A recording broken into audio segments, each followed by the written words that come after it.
Okay, I think most people would agree the market is a little bit crazy right now.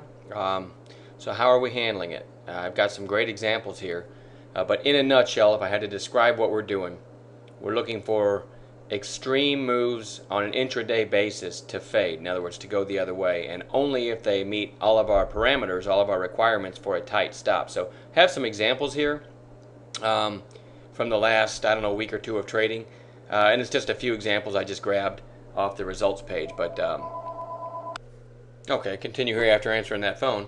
Um, again, it has to meet all of our parameters, that we look for and that we teach our members in the chat room for a nice tight stop. And as long as all the stars align, we'll take the trade. So here's some examples. We've definitely been leaning short lately.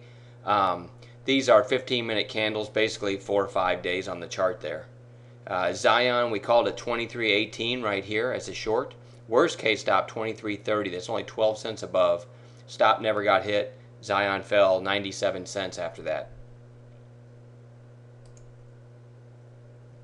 Titanium Metals, TIE, another example. We called it short, 1888. You notice the extreme move, and then we jump in using a method that we teach.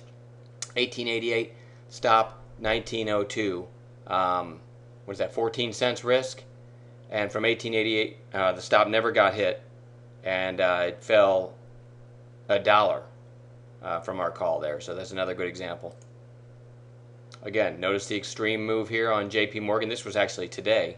Called this short at 38.18. Worst case stop 38.28. A dime away. Stop never got hit and fell 89 cents after our entry. The theme though, tight stops or we don't take them. Aeropostale called a short 28.35. Notice this was an extreme move right at the open. That again met our parameters. The short was called 28.35. Worst case stop 28.51. What is that? 16 cents. Fell over $1 without hitting our stop. Abercrombie and Fitch ANF called our short. See the extreme move again? Called our short at 36.43. Worst case stop 36.63, 20 cents, and it fell almost $1 after our entry. So. Basically in a nutshell, we're making the, I guess you'd call it novice entries. We're using those to our advantage. People that think, oh, Abercrombie's running and it's just going to keep going. I'm going to make a quick buck here. And anyone buying it after a move like this is definitely trading wrong. So we've got a nice system set up to find these when they're ready to turn. And again, if they don't meet our tight stop parameters, we just won't take the trade. And we also use it for longs, as Aetna AET will show you right here. Called this long at 29.41. Worst case stop 29.30, so 11 cents risk, and it went up $1.31 from our entry on 11 cents risk that never got hit. And a little screenshot here of our results page, and you can see the list just goes on and on. We got some. You notice all the red ones; those are all recent shorts, but you see some longs in there as well.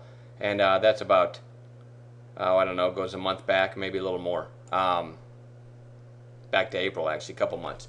And these are just some examples. We put the highlights up there, but our main focus right now, fading extreme moves, only with a low-risk setup. Because building a list the night before almost means nothing, as crazy as this market has been.